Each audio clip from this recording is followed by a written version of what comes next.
네, 그러면 전문가 그리고 취재기자와 함께 지금 이 꽉 막힌 전국 해법은 없는지 잠시 짚어보도록 하겠습니다. 정치평론가 이종훈 평론가님 나오셨습니다. 안녕하십니까? 네, 안녕하세요. 네, 그리고 손정혜 변호사님 오늘 뉴스 정석과 함께 첫 출발하시는 것 같습니다. 안녕하십니까? 안녕하세요. 예, 그리고 정치부 민환 기자 박순표 기자입니다. 안녕하십니까? 네, 예. 자, 일단 말이죠. 오늘 지금 특위하고 특검 얘기인데 특위가 뭔지, 특검이 뭔지는 국민들 다 아실 겁니다. 이제 문제는 특위와 특검을 바라보는 각 당의 입장이에요. 특위를 할 때와 특검을 할 때 그 여야 입장이 뭐가 달라지는 건지 아주 바로 들어가 보죠. 어떤 차이가 있는 겁니까? 그 특위라는 게 국정원 개혁 특위를 이야기하는 것이고요. 그러니까 지난 대선 과정에서 국정원이 선거 개입을 했기 때문에 예. 국정원의 개혁을 위해서 국회 내에 특별위원회를 만들어서 아하. 국정원 개혁안을 논의하자라는 게 특위고요. 예. 또 그것과 관련된 여러 가지 국가기관의 대선 의혹들을 파헤치기 위해서 특검을 하자 이렇게 주장을 하고 있습니다. 그러니까 특위와 특검은 엄연히 다르다고 봐야 되겠죠. 예. 네네. 그렇군요. 그 특검 아까 뭐 1시간 전에도 얘기를 했습니다만 네. 이종훈 변호사님 평론가께서 보시기에는 특검과 특위 그 차이점, 특히 이제 여당 입장에서 특검을 받아들일 경우는 어떤 차이점이 있는 겁니까? 네, 아무래도 정치적인 부담이 좀 많이 되는 부분이 있는 거죠. 예. 그동안 국정원 대선 개입 사건 관련해서 새누리당이나 청와대가 가장 민감하게 받아들이는 부분은 그 당시 박근혜 대선 캠프하고 어느 정도로 상관관계가 있었는가, 정말 내밀하게 서로 교류를 하는 속에서 그런 일들이 벌어졌는지 그 부분 아니겠습니까? 예. 대통령은 이제 도움받은 바가 없다, 나하고는 상관없는 일이다라고 일단 선을 긋긴 했지만 그렇죠. 계속 그 부분과 관련해서 야당 쪽에서는 좀 의혹 어린 시선을 지금 갖고 있는 것이고, 예. 그 연장선에서 이제 대선 개입 의혹도 지금 제기를 하고 있는 그런 상황이기 때문에 예. 그 부분이 지금 새누리당이 가장 부담스러운 거죠. 그렇죠. 특검으로 다 밝혀야 된다는 건데. 네. 자, 그러면 손 변호사님, 네. 지금 상황에서 검찰이 수사 중이기 때문에 특검은 시기상조다, 얘기할 수 없다라는 게 지금 새누리당 입장인데 법적으로 봤을 때는 어떻습니까? 법률적으로는 사실은 근거가 없는 얘기고 예전에도 특검을 시행했을 때 수사 중인 중에도 특검이 들어온 적이 있었고 예. 사실 새누리당이 특검법을 원하지 않는 것은 특위와 특검의 가장 큰 차이는 수사 이후에 처벌이 가능하다는 점에 있습니다. 예. 그렇기 때문에 명백하게 수사를 해서 정치권의 영향을 받지 않고 그 객관적인 제3자가 와서 수사를 해달라는 것이 야당의 입장이고 여당은 그것을 원치 않고 특위만으로 개혁 방안에 대한 논의만 하고자 하는 겁니다. 하지만 특검으로서 낱낱하게 관계자들은 처벌하고 필요하다면 형사처벌까지 가야 이것은 진실과 정의에 맞기 때문에 그렇게 하는 것이 옳다라고 얘기하는 것이고 지금 수사 중인 사건이기 때문에 특검을 할 수 없다는 건 사실은 법적인 근거는 없습니다. 법적인 건 아니지만 정치적 해석은 근데 지금 이제 국민적 혼란을 줄 수 있다는 거 아니겠습니까? 법적으로는 그렇지만 이거를 특위도 하고 특검도 하고 그러면 지금까지 했던 수사는 뭐지? 이렇게 되는 거 아니겠습니까? 네. 말씀을 해주시죠. 손 변호사님 정확히 지적해 주셨는데요. 지난번에 제 기억이 정확할는지 모르겠습니다. 최도술 특검도 재판 중인 사안일 때 특검이 들어갔고요. 삼성 특검 역시 재판 중인 사안일 때 들어갔기 때문에 사실은 이 부분에 대해서는 뭐 여당이 큰 논리적으로 설득력이 있다 이렇게 보기는 힘들 것 같습니다. 이제 특검을 수용할 수 없다라고 밝힌 논리 가운데 세 가지 논리가 있습니다. 첫 번째는 재판 중인 사안이다. 두 번째 군사법원과 관련된 사안이기 때문에 특검에 개입한 전례가 없다. 세 번째는 또 다른 정쟁의 소지가 예. 있을 수 있다. 세 가지 논리를 내세웠는데 첫 번째가 논리력이 떨어진다고 보여지고 두 번째 사안은 설령 그렇다 한다 하게 되면 그 부분을 뭐 특검에서 제외하면 되는 큰 문제는 없을 것 같습니다. 세 번째 정쟁의 소지라는 게 이제 문제가 되는데 그 왜 정쟁의 소지냐 여권의 입장에서 보면 예. 이렇게 볼 수 있을 것 같습니다.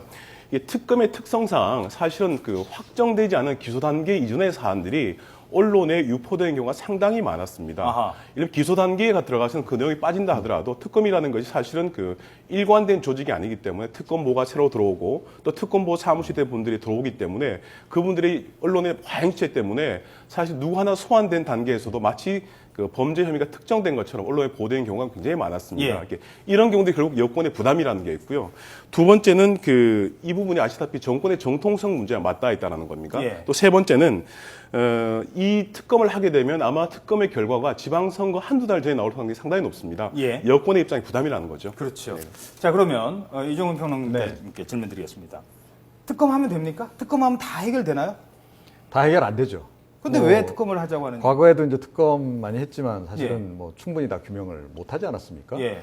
그러니까 조금 전에 이제 나온 그 특검 부분은 진실 규명에 해당하는 부분입니다. 그러니까 국가기관들이 뭐 대선 개입한 정황들이 있기 때문에 그걸 이제 밝히자는 거고, 그것을 토대로 해서 결국 국정원이 여러 기관들의 관계를 한 그런 또 정황들이 있기 때문에 국정원 개혁을 하자, 뭐 이렇게 이제 나눠볼 수 있을 텐데, 지금 민주당은 동시에 하자, 뭐 이런 얘기죠. 근데 민주당도 사실은 실수를 한 부분이 분명히 있습니다. 그러니까 민주당도 그동안 특검과 관련해서는 자, 법원에서 지금 재판이 진행 중이니까 그거 지난 다음에 특검을 하더라도 하는 걸 고려해보자, 이렇게 이야기를 했어요. 그렇죠. 지난번에 아니, 안철수 의원이 의원이 제안했을 때도 그렇게 이야기하지 예. 않았습니까? 그러면 그 입장을 계속 유지를 했어야 되는데 사실은 입장을 좀 바꾼 측면이 없잖아요. 있어요. 그 부분에 대한 이제 책임은 분명히 좀 있는 거고요.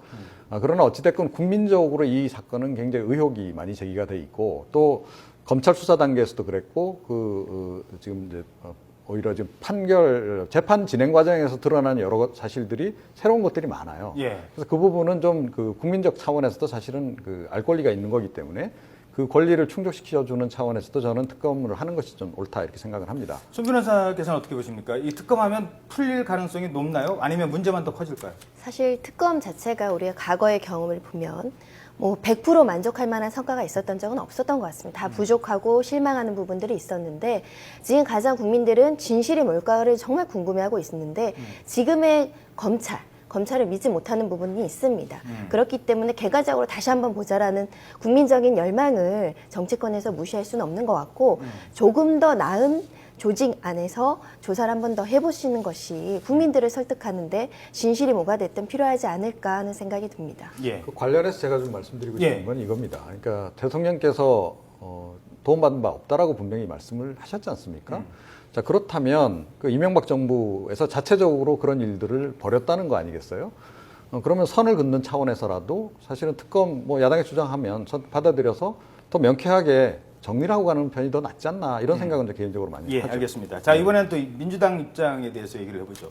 아니, 처음부터 특검을 요구를 하려고 했으면 지금 얘기한 것처럼 특검을 하자라고 했으면 되는데, 특위도 하자, 특검도 하자라고 얘기를 하니까 그러면 특검 하자라고 한 거거든요. 그러니까 이것도 달라, 저것도 달라. 근데 이거 줄게라는 게 이제 지금까지 알려진 정치적 협상 과정인데, 그런데 두 개 다 받아야 된다라는 입장은 오히려 이 정국을 풀겠다는 것보다는 그렇지 않는 것 아니냐라는 주장도 있을 수 있습니다. 어떻게 보세요? 새누리당이 그런 의심을 하고 있죠. 어제 대통령 시정연설 끝난 다음에 사실은 정상적인 수준을 따진다면 민주당이 긴급 최고위원회를 열어서 의논을 모은 다음에 의원총회를 거쳐서 규탄 대회를 하는 수준, 이게 정상적인 수준 아니겠습니까? 그런데 대통령 시정연설 끝난 다음에 곧바로 규탄 기자회견을 했습니다. 이렇게 여당 입장에서 보면 도대체 대통령 시정연설 어떤 내용일지도 모르고 일단 규탄 대회부터 하는 것 자체가 어떤 내용을 어떤 제안을 하더라도 야당은 받아들이기 힘들다, 이른바 양특을 수용하지 않는 한 협상의 출구를 닫은 것이다, 이렇게 진정성을 의심하고 있습니다. 또 반면 민주당의 입장, 이런 내용이 있죠. 이를테면 사실상 국정원 개혁특위 같은 경우는 가비를 이룬 상태였는데 예. 특검을 주지는 않을 거면서 이렇게 국정원 개혁특위를 전격 제안하는 것은 오히려 야당을 궁색하게 몰기 위한, 대통령이 여야 합의를 존중하겠다고 이야기를 했고 곧바로 여당이 국정원 개혁특위를 제안하게 되면, 이걸 거부하게 되면 야당은 마치 모든 협상의 출구를 닫은 것처럼 그런 정치로 유리한 위치에 서기 위한, 그러기 위해서 야당을 너무 공세에 모은 것 아니냐, 뭐 이런 의심을 하고 있습니다. 예. 자, 마지막으로 손 변호사님께 요 질문만 드리고 요 얘기는 정리를 하도록 하죠. 처음에 애초에 경찰 수사를 잘했으면 이런 일 안 왔겠죠. 그리고 검찰에 가서 검찰 수사 잘했으면 특검까지 가자고 안 했을 겁니다. 바라보는 국민들 입장에서 이 사건 어떻게 마무리가 돼야 된다고 보십니까? 항상 모든 사건이든지 초동 수사가 가장 중요한데요. 그 부분에 미진했다. 미진한다고 해서 역사에서 가장 중요한 이 사건을 그대로 흘려갈 것인가, 특검을 도입할 것인가는 사실 국민들의 대다수의 의견이 뭔가를 한번 정치권에서 살펴봐야 된다고 생각을 합니다. 특검 시행이 돼서 낱낱하게 진실을 밝힐 때가 된 것 같습니다. 예, 알겠습니다. 마무리 짓겠다 하셨는데, 예, 하나만 제가 더. 또 예. 조금만 더 보태고 싶은 생각이 예. 있어서, 민주당이 지금 그 특위안을 못 받겠다고 이야기하잖아요. 예. 근데 저는 당연히 받아야 된다고 생각을 합니다. 아하. 그러니까 이것도 역시 민주당 내에 지금 손발이 안 맞는 거하고 연관이 있는데요. 그렇죠. 그 점도 지적을 예, 좀 두 가지 가운데서 일단 특위도 굉장히 중요하거든요. 결국 그런 그 진상조사를 해서 결과적으로 하려고 하는 것은 앞으로 못하게 하는 거 아니겠습니까? 국정원 개혁도 굉장히 중요하다는 얘기죠. 그래서 일단 특위안을 받고, 그러면서 동시에 특검도 계속 하자, 논의를 하자, 협상을 하자라고 요구하는 편이 제가 보기엔 전략적으로 훨씬 더 나은 것 같은데 이상하게 그렇게 안 가네요. 예, 알겠습니다. 한 말씀 제가 더 그렇죠. 붙여야 될 것 같습니다. 충분히 대신 짧게. 예, 네네네. 예. 민주당 내부 상황이 그렇게 온건하지만 이게 쉽지만 않은 것 같습니다. 당 지도부 리더십 부재하다는 비판들이 많기 때문에 네. 한편은 친노 진영을 다독여야 하고 한편은 리더십을 발휘해야 하는 문제 때문에 둘 다 받느냐 하나만 받느냐 가지고 어제 밤사이도 많은 경론이 있었을 겁니다. 그런 측면에서 우리 의원총회에서도 많은 시간이 걸리는 것 같습니다. 예, 자, 뭐 세 분 얘기 정리를 해보도록 하죠. 자, 뭐 새누리당은 특위는 할 수 있지만 특검은 절대 할 수 없다라는 입장입니다. 민주당은 특위뿐 아니라 특검도 선택이 아닌 필수라는 입장입니다. 이러다 아무것도 못하는 건 아닌지요?